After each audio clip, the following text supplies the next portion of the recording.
Everyone feared the Mafia boss's fiancée, until the new maid changed everything, shocking everyone. The mansion stood at the edge of a cliff, its dark spires cutting into the stormy sky. Lightning split the clouds, illuminating the jagged rocks below, and the waves crashed against them as if the sea itself feared what lived above. From the city far below, whispers carried tales of the Mafia boss, Darius, and his fiancée, Lady Seraphine. Everyone feared them. Some whispered she was cruel. Others said she could bend hearts with a glance. But all agreed, to cross either of them was to invite ruin. Inside the mansion, the halls were vast and cold, lined with portraits of ancestors whose eyes seemed to follow every visitor. Seraphine moved through these halls like a shadow in silk, her presence commanding, her gaze sharp. Servants bowed instinctively when she passed, and even Darius, for all his fearsome reputation, paused when she entered a room. She was beauty and danger entwined, a queen in her own right, feared even by the man she was meant to marry. Yet for all her power, something stirred uneasily in her chest. The mansion was quiet tonight, save for the rain lashing against the tall windows and the occasional roll of distant thunder. Seraphine paused in the grand hall, fingers brushing the cold banister, feeling a restless tension she could not name. It was then that the door at the far end opened quietly, almost timidly. A figure appeared in the threshold, small and slight, yet with an air that demanded attention despite her meek appearance. She was the new maid, Ilara, newly arrived under circumstances no spoke of. She wore a simple uniform, her dark hair pinned back, her eyes calm and unreadable. She carried a tray of tea, moving with quiet grace as though the house itself obeyed her rhythm.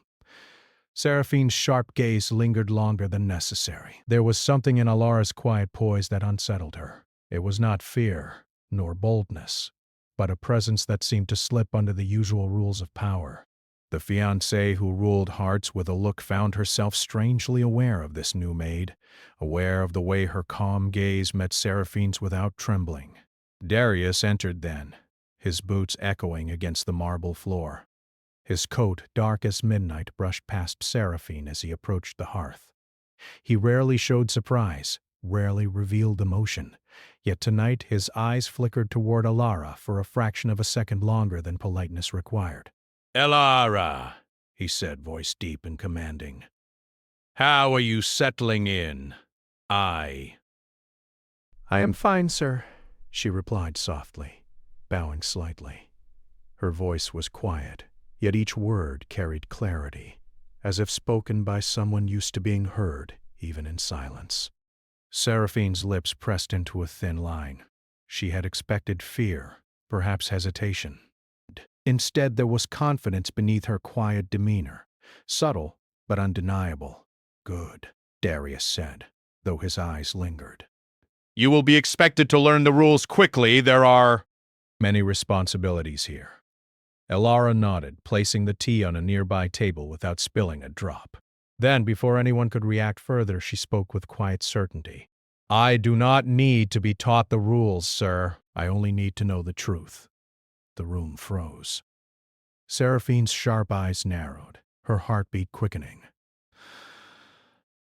The truth. No one dared speak of truth in Darius's house. Lies were the currency of survival, and secrets were weapons. Yet Ilara had said it without fear. Darius tilted his head, his curiosity pricked. "And what truth is that?" Ilara did not answer. She only looked at him steadily, her gaze holding a quiet weight, as if she knew more than she should, and perhaps more than he did. Seraphine felt a chill run down her spine. That night the storm outside seemed louder, the wind howling as if the house itself sensed the shifting tides. Seraphine could not sleep, pacing her chambers as the moon cast pale light through the tall windows. She thought of Ilara, the way she moved, the calm determination in her eyes, the subtle power she seemed to carry without knowing it. She had ruled hearts for years, yet for the first time she felt a strange vulnerability. The servants whispered in hushed tones about the new maid, their voices trembling. "She is not like the others," one said. "I have seen shadows follow her in the halls. shadows. Seraphine frowned, recalling the fleeting glimpses of dark shapes that seemed to move independently when Alara passed. Could it be a curse, a gift, or perhaps a warning? Darius, too, felt the stirrings of unease. He had seen many things: treachery, fear, death, but this presence was different. He found himself watching her in quiet moments, noting the way she seemed to glide through the mansion without disturbing a single thing, as though the walls themselves bent in deference. Days passed, yet Ilara remained an enigma. She spoke little, worked diligently, and seemed unaffected by the whispers and stares that would have broken others. Seraphine's curiosity became obsession, an almost painful pull she could not name. Each glance, each movement of the maid stirred emotions she had buried long ago. Jealousy, fascination, longing, and fear, all tangled together. One evening Darius summoned Seraphine to the library. The room smelled of old paper and candle wax, the walls lined with books that contained secrets older than the city below. A storm raged outside, lightning flashing through the tall windows. Seraphine entered, her composure intact, though her pulse quickened. "Do you know who she is?" Darius asked quietly, closing the door behind them. No, Seraphine admitted, though a tremor in her voice betrayed her unease. "She is not just a maid," he said. "There is something in her blood, something old, something powerful." Seraphine felt a cold shiver run down her spine. Power. She understood power better than most, yet even she felt uncertain when faced with the unknown. "Why does she unsettle me?" she whispered. "Because she does not obey the usual rules," Darius said. "She does not fear. And yet she commands attention without trying." For a moment silence filled the library, heavy and electric. Then the wind howled outside, and the storm seemed to answer, rattling the windows as though warning them of what was to come. Later that night, Seraphine wandered the mansion, restless. The candlelight flickered as she passed the hallways, casting moving shadows across the portraits of her ancestors. She came upon the forbidden library, the one room no servant dared enter. To her surprise, the door was slightly ajar, and inside she saw Alara.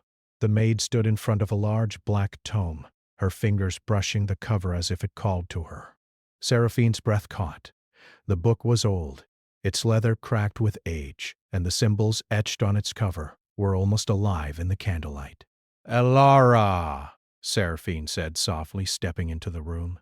The maid turned, her eyes glowing faintly in the dim light. "You should not be here," she said, but there was no fear in her voice. "I could ask the same of you," Seraphine replied. Her voice was steady, though her heart thumped like a drum.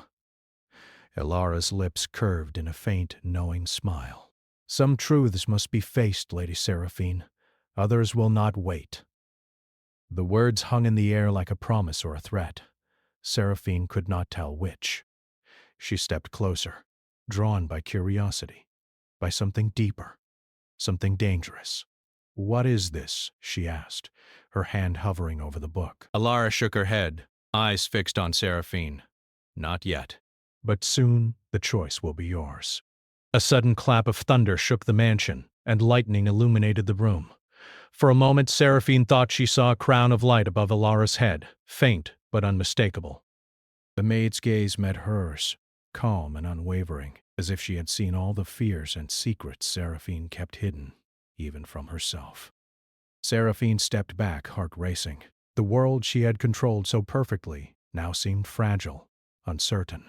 She had ruled hearts and minds, yet here was someone who held power she could not claim, influence she could not touch, a calm that seemed to pierce through her armor. Alara closed the tome gently, turning to leave.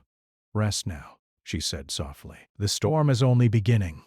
And with that she disappeared into the shadows, leaving Seraphine alone, trembling and haunted by the strange pull she felt toward the quiet maid who had already begun to change everything. Outside the storm raged on, the mansion standing defiant against the night. Inside a new tension had settled, a delicate, dangerous thread that bound fear, fascination, and something more that neither Seraphine nor Darius could yet name. The night stretched on, and Seraphine knew one thing with terrifying certainty. The world she thought she ruled was shifting. And at the heart of it was the maid she could neither ignore nor understand. The shadows of the mansion whispered. The storm outside seemed to lean closer. And somewhere deep within, a story that had begun long before their time was beginning again, shaping destinies none of them were ready to face. The morning after the storm, the mansion felt different. The air was heavier, thick with the scent of rain and the echo of whispered secrets. Lady Seraphine moved through the halls, her mind restless. She had seen it. The faint crown of light above Alara's head, the calm strength that seemed to pulse from her very being. A chill followed her steps, and for the first time in years, Seraphine felt unsettled. Darius sat in the study, staring out at the gray sea below. His usually unreadable eyes were sharp, alert, as if he too had sensed the shift in the mansion's energy. He did not speak when Seraphine entered, only tilted his head toward the wide window, where the waves crashed violently against the rocks. "Alara is unusual," Seraphine said softly, her voice carrying an unfamiliar edge of wonder and worry. Darius did not turn. "Unusual?" he repeated slowly, as though tasting the word. "You mean she is dangerous?" Seraphine hesitated. "Dangerous?" That word was not enough. There was something older in Alara, something deep and quiet that reached beneath the surface of ordinary power. Not just dangerous, strong, in ways we cannot see yet. Darius finally looked at her, eyes narrowed. "And yet she does not serve me, does not bend. She does not even seem afraid." His lips pressed together, a rare expression of curiosity and caution. "It is remarkable and troubling."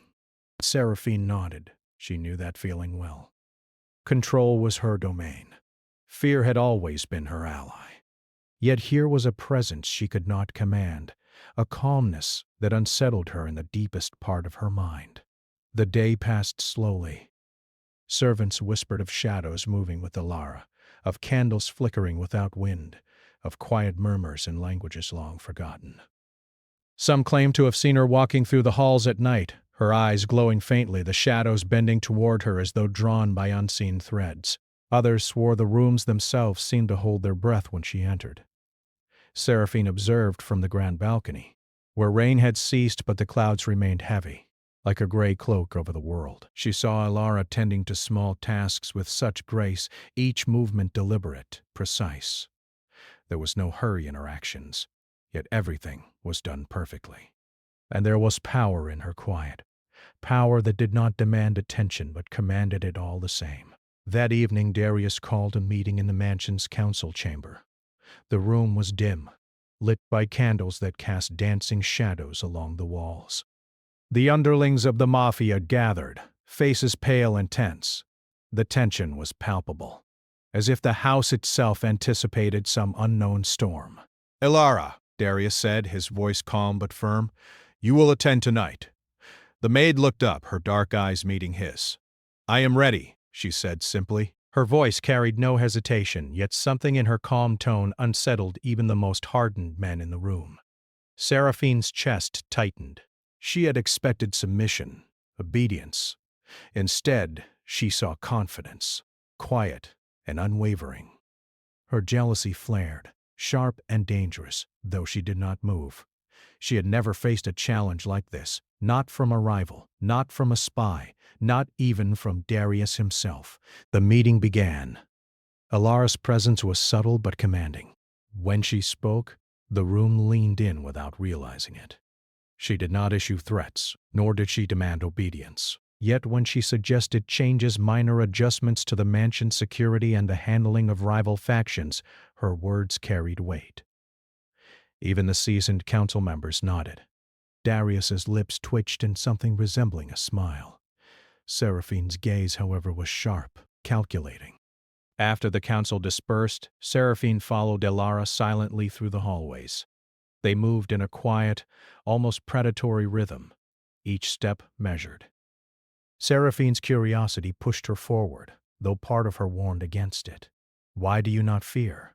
Seraphine asked at last, breaking the silence. Elora paused, turning to meet her gaze. "Fear is useful only to those who lack power. I do not lack it," she replied softly. Seraphine felt a shiver. Power. The word struck her in a way few had. She had power and wealth, fear, and influence. But there was something deeper in Elara, something ancient and unyielding. "You are not a servant," Seraphine said, voice barely above a whisper. Elara smiled faintly, but it was not a smile of warmth. It was knowing, measured. "I serve only what must be preserved." Before Seraphine could ask more, a loud crash came from the library. Both women froze. Lightning from the storm earlier had left the room slightly damaged, and now a stack of old books lay scattered on the floor, as if pushed by unseen hands. Darius appeared behind them, expression unreadable. "It begins," he said quietly. "The bloodline, the curse. It stirs again." Seraphine's breath caught. She had heard whispers of the curse, of the ancient line that Darius' family carried, a shadow of death and misfortune that had haunted generations. But it had seemed like stories for children, tales told to frighten. Now, standing in the candlelit library, watching the scattered pages and the faint glow that clung to Elara, the stories felt alive. "What does it mean?" Seraphine asked, her voice trembling. Darius shook his head slowly. "It means that she is more than she appears, and that the past, our past, is not yet finished." Elara knelt among the scattered books, brushing her fingers over the old, cracked leather. Her eyes glowed faintly as she whispered words in a language Seraphine did not understand. The shadows in the room shifted, curling around her like living things. Seraphine's heart raced. She wanted to reach out, to touch the power that seemed to pulse from the maid, but fear held her back. It was a fear unlike any she had known, not of death, but of something deeper. The fear of losing control, of being replaced, of being seen as she truly was beneath her armor of coldness. Darius stepped closer to Elara, his hand hovering over the edge of the table as though sensing the power that radiated from her. "The curse, it can be broken," he said quietly, "but not by force." Elara nodded, her dark eyes meeting his. "It will take more than strength. It will take courage, trust, and a willingness to change." The words hung in the room like a promise or a warning. Seraphine felt a pang of unease. Change was dangerous, unfamiliar, and she had spent her life avoiding it. Yet now, confronted with this quiet, mysterious maid, she felt the stirrings of something she had never allowed herself to feel. Hope. Later, Seraphine returned to her chambers. The storm had passed, leaving the night quiet but tense. She stared out the tall window at the dark sea, waves lapping like slow, deliberate breaths. She thought of Elara, of the calm confidence that seemed to defy the very air, and of Darius, who for the first time seemed uncertain, almost human. The fear and awe twisted inside her. She realized that Elara's presence was a mirror, reflecting back her own desires, her own vulnerabilities, and her own powerlessness. Seraphine had always ruled through fear. Now she was confronted with someone who ruled through something deeper, something subtle and unstoppable. Sleep did not come easily. She dreamed of shadows moving through the mansion, of whispers and languages she could almost understand, and of a crown of light that hovered faintly above Elara's head. In her dream, the maid turned to her and smiled, a smile that promised revelation and danger alike. The next morning, the mansion stirred with the first rays of sunlight cutting through the lingering clouds. Servants whispered rumors of the night's storm, of strange lights and soft voices, but none dared speak openly. Seraphine moved through the halls, her steps measured, her mind sharp. She had learned something during the night. The balance of power was shifting, and with Elara at the center, nothing would ever be the same. By midday, Darius summoned Seraphine to the balcony that overlooked the cliffs. The sea roared below, its waves crashing with relentless force. He spoke quietly, almost reverently, his eyes fixed on the horizon. "She is tied to the curse," he said, voice low. But she is also the key. If she chooses, she can lift the shadows that haunt my family, or awaken them fully. Seraphine's breath caught. And if she fails? Darius did not answer immediately. His gaze remained on the dark water below. Then we all fall, he said finally. Seraphine understood. The danger was real, yet so was the pull she felt toward this mysterious maid. She realized that she was not just afraid for Darius or for herself. She was afraid for what she could not control, afraid of what she might feel, and afraid of what Elara might awaken in her. That evening, as the sun dipped below the horizon, casting long shadows across the mansion, Seraphine watched Elara from afar. The maid moved with quiet grace through the halls, unaware of the gaze that followed her, yet somehow fully commanding it. Lightning flashed in the distance, and for a moment Seraphine thought she saw the same faint crown of light above Elara's head. The air around her seemed to hum with possibility, danger, and power. And deep within her something shifted. A fear of losing control became a spark of curiosity. A longing she did not yet understand began to bloom, and the mansion, ancient and silent, seemed to hold its breath, waiting for the storm to come again. The night was heavy with fog, the mansion seeming to rise out of a sea of shadows. Every stone, every tower seemed to hum with anticipation, as if it knew that what had begun could not be undone. Lady Seraphine moved silently through the halls, her senses sharpened by unease. The memory of Elara standing before the black tome haunted her still.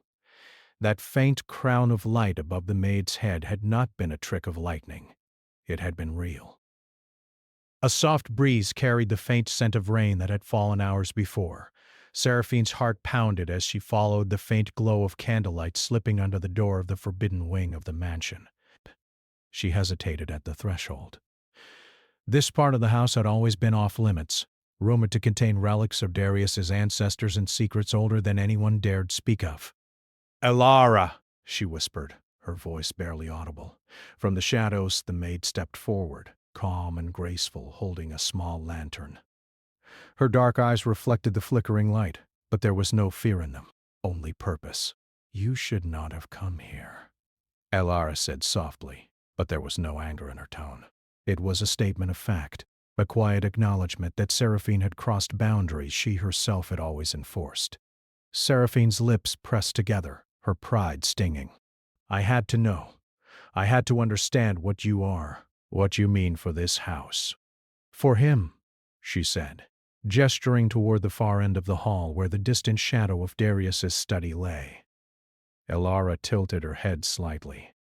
"Understanding comes with a cost," she said quietly, "and some threads, once touched, cannot be undone." The words made Seraphine shiver. She had ruled with fear and wit her entire life, yet the power that Elara carried, the calm, quiet authority, was foreign to her, and it stirred something she had long denied: curiosity, and something dangerously close to admiration. "You speak as if you belong to something greater," Seraphine said, her voice low. "As if you know things we cannot." Elara's gaze softened, though only slightly. "I know what must be remembered, what must be protected, what must be changed." At that moment Darius appeared at the far end of the hall, his dark coat brushing the floor. His expression was unreadable, though the firelight caught the intensity of his gaze. For a long moment he simply watched them. Seraphine standing at the threshold, tension coiled in every line of her body, and Elara, serene, almost untouchable in the candlelight. "Do you understand what this means?" he asked, his voice low, almost hesitant. "She is not just a maid. She is tied to the curse, our bloodline, our past. And yet," he paused, eyes flicking to Elara, "and yet she carries the power to change it." Seraphine felt a tremor of fear and something she could not name. Change was dangerous. Change was unpredictable, but she had never feared like this, not for herself, but for the delicate balance she had built in this house, for the power she had always claimed. Elara stepped closer to the trio, her lantern casting tall shadows against the walls. "The curse is not complete," she said softly. It lies in threads of the past, tied to hearts and choices. If left alone, it will consume what remains of this house, but if faced, it can be unraveled. Seraphine swallowed, her mind racing. She had ruled through fear, through power and calculation. Yet here was a presence that neither feared nor demanded. Power that asked only to be acknowledged, not conquered, and the thought unsettled her. Darius moved closer to Alara, and Seraphine noticed a subtle shift in him, something she had never seen: hesitation, vulnerability. His hand hovered near hers, not touching, yet almost drawn by the quiet pull of her presence. Seraphine's chest tightened, a mixture of jealousy, fascination, and an emotion she could not name pressing against her ribs. "You speak of threads," Darius said, his tone curious and cautious. "Tell me, how do we begin?" Alara lowered her lantern slightly, shadows dancing across her face. "By facing what you have hidden, by confronting the past, by choosing to let it shape you instead of destroying you." Seraphine's mind flickered to her own past, the betrayals, the harsh lessons, the armor she had built around herself. She had never allowed anyone to see beyond it, and yet, standing here, she felt that armor tremble. The night deepened. Outside, the wind whispered against the stone, carrying the faint echo of waves crashing against the cliffside below. The mansion itself seemed to lean closer, as if it too waited for the next movement, the next choice. Alara moved toward a large ornate mirror, framed with silver filigree, her reflection merging with the flickering candlelight. "This mirror," she said softly, "shows not just what is, but what could be. Your fears, your regrets, your possibilities." Seraphine stepped closer, her reflection trembling alongside her own shadow. In the glass she saw more than her face. She saw fragments of her past, choices she had made to survive, moments of cruelty and fear she had used as shields, and beneath it all she glimpsed something faint, a longing she had buried long ago, a desire for connection, for trust, for redemption. Darius moved to stand beside her, and for a brief moment all three looked into the mirror together. The shadows seemed to stir around Alara, almost protective, almost alive. Seraphine felt a strange sense of unity, though it was uneasy and raw. The threads of power, fear, and longing intertwined in ways she could not yet control. "You see now," Alara said quietly, "that the curse is not just in blood. It is in the heart, in what we refuse to face, in what we deny to ourselves and others." Seraphine's chest tightened. She realized that Alara spoke not only of the curse, but of herself, and of Darius, and perhaps even of Seraphine herself. The revelation was terrifying, it was liberating, and it was more dangerous than any weapon she had ever known. Suddenly, the mirror flickered, shadows twisting in its glassy depths. For a moment, Seraphine thought she saw a figure, a reflection of herself, but darker, twisted by fear and envy. She gasped, stepping back, but the image did not vanish. Alara reached out, fingers hovering near the glass, and the shadow slowly dissipated. "Confronting yourself is the first step," Alara said softly, "and the hardest. But you will not face it alone." Darius turned toward Seraphine, his dark eyes steady. "She will guide us," he said simply, "if we allow it." Seraphine's mind raced. To allow it meant surrender, surrender of control, of certainty, of the rigid dominance she had always wielded. Yet a part of her, a part she had long denied, wanted to follow, to trust, to see where this strange path might lead. The hours passed, the candlelight fading to pale shadows. Outside, the first hints of dawn streaked the horizon in muted pinks and grays. Seraphine, Darius, and Alara stood together in silence, the weight of what had begun pressing against their hearts. At last Seraphine spoke, voice trembling with something between fear and anticipation. "What happens now?" Alara's dark eyes met hers, calm and unwavering. "Now," she said softly, "we begin to untangle the threads. The past will rise. Secrets will reveal themselves. Choices will shape the future. and only those willing to face themselves will survive the storm. A sudden wind swept through the hall, extinguishing the candles and leaving them in shadow. For a heartbeat, silence reigned, broken only by the faint sound of waves crashing against the cliffs far below. Then, from somewhere deep within the mansion, a low, haunting whisper carried through the air. A voice, not quite human, not quite remembered, warning that the balance had shifted and the threads of fate had begun to weave a new, dangerous pattern. Seraphine swallowed, feeling the old fear rise alongside a new, unfamiliar sensation. She realized the path ahead would demand everything: courage, trust, and perhaps even surrender, and she did not yet know if she could give it. Ilara stepped forward, her lantern casting a pale glow, and for a moment the shadows themselves seemed to bow. "The storm is coming," she said softly. "But if we face it together, we may yet survive and find what we seek." Seraphine's gaze lingered on the maid, on the calm strength that radiated from her. She felt a spark of something she had not allowed herself to feel in years: hope. And beside it, a fear more profound than any she had known. A fear of losing herself to the threads she could not yet see, a fear of what the future might demand. Darius placed a hand lightly on Seraphine's shoulder, a rare gesture of connection. "Whatever comes," he said quietly, "we face it as one. Or we fall alone." Seraphine nodded, her mind heavy with questions, her heart restless. The threads of the curse, of power, of desire, and of destiny were weaving together, pulling them toward a storm none could yet predict. And as dawn broke over the cliffs, the mansion seemed to hold its breath, waiting for the next choice, the next step, the next revelation, knowing that once the threads began to unravel, nothing would ever be the same. The mansion lay silent beneath the heavy clouds, its dark spires cutting sharply into the sky.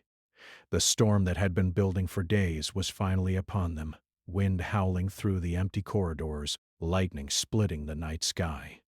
Lady Seraphine stood at the balcony, hands gripping the cold stone. Her heart pounded, a mixture of fear, anticipation, and a longing she had never allowed herself to feel.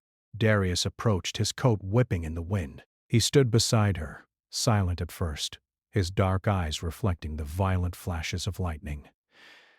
"The storm is more than the weather tonight," he said quietly. "It is the curse stirring. It will not wait for us to be ready." Seraphine swallowed. She had walked through storms before, political, emotional, dangerous, but none like this. This was a storm of fate itself, one she could not control, one she could only face. Her gaze drifted across the cliffs to the sea below, dark and relentless, and she realized that, like the waves, she had no choice but to endure, to act, and to trust in the threads that had been woven before her.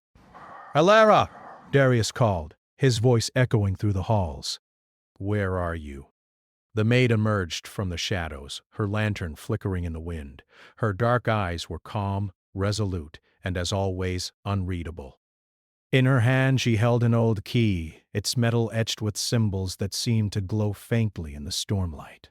"I have found it," Ilara said softly, her voice carrying over the wind. The chamber beneath the mansion, the source of the curse and its possible end. Seraphine felt a thrill of fear and awe. Beneath the mansion lay secrets older than the city, older than Darius's family itself. And now, at last, the moment of reckoning had come.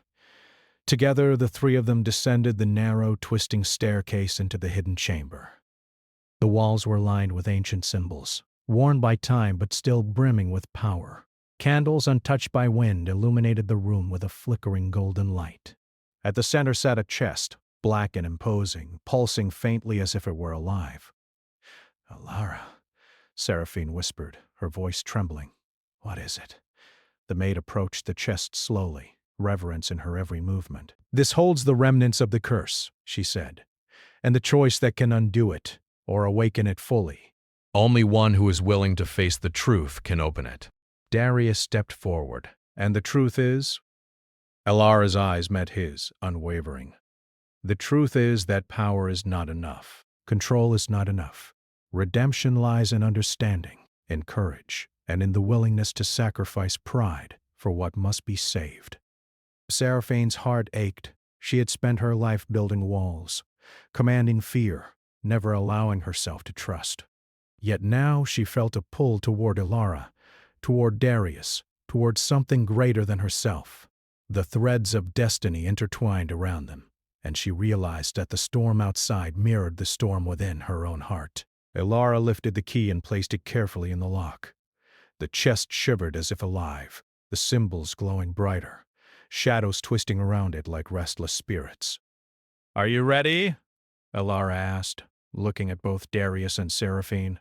Seraphine hesitated, then nodded. "Yes, whatever it takes." Darius placed a hand lightly on her shoulder, a rare gesture of connection and trust. "Together," he said. The key turned, and the chest opened with a low, resonant hum. Inside lay a bundle of parchment, a small amulet, and a silver dagger etched with intricate designs. The air around them trembled with unseen energy, a sense of power and danger that made the hair on their arms stand. Ilara reached into the chest, pulling out the amulet. Its glow spread across the room, illuminating the faces of Seraphine and Darius. "This is the heart of the curse," she said. It carries the weight of generations, anger, betrayal, fear, and loss. But it can be cleansed if we have the courage to face it together. Seraphine took a deep breath, feeling her chest tighten. The amulet pulsed faintly, as if sensing the hesitations and fears hidden deep within her. She realized that her greatest battle was not outside in the storm, but within herself. She had to confront every moment she had used fear as a shield, every time she had chosen pride over connection. Darius stepped closer, his presence steady and reassuring. "We will face it together," he said again, and this time Seraphine believed him. She believed that no matter the danger, no matter the power or curse, they would endure together. Ilara held the amulet between them. "Then place your hands together," she instructed. "Your unity, your trust, your willingness to change, that is what will cleanse the curse.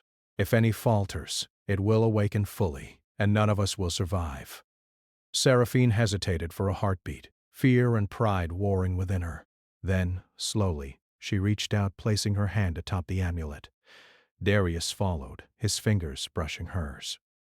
A spark of energy surged through her, not painful, but awakening, stirring the threads of power and emotion within her. Ilara placed her own hand over theirs, and the amulet flared with light, brighter than any lightning outside, casting shadows that danced wildly across the chamber. The storm raged on above, but inside a quiet hum of energy filled the air. Images flashed before their eyes, memories of Darius's ancestors, the betrayals, the fear, the anger, the loss that had bound the family to the curse. Seraphine saw herself reflected in the choices of the past, realizing that fear and control had never truly protected anyone. A wave of emotion surged through her. Fear, sorrow, regret, but also understanding and determination. She whispered softly, "I will change. I will face it, and I will protect what matters." Darius nodded, his own voice trembling slightly. "We are more than the past. We choose the future." Ilara's voice rang softly above the hum. "Then release it.